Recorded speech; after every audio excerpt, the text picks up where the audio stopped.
A bugle call remembered, taps at the funeral of John F. Kennedy, was a ceremony that commemorate the 50th anniversary of the sounding of taps at the funeral for John F. Kennedy.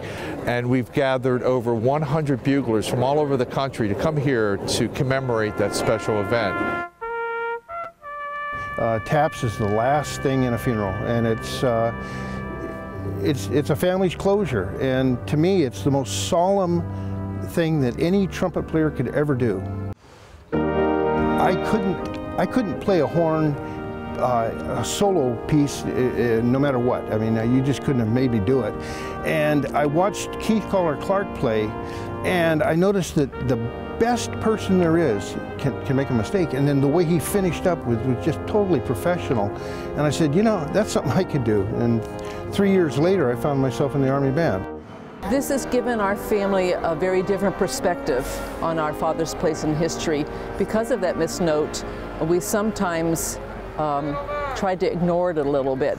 But because of the attention that's being given today, we realize it is a part of American history, and we're proud of his service to his country. This is an important thing to remember. It is a time, that one note that reverberated for weeks and months after the funeral, that touched so many Americans. And even for years afterwards, everyone talks about how that note they felt was an emotional tug for the nation. How that in that one note, the feelings of a whole nation were summed up.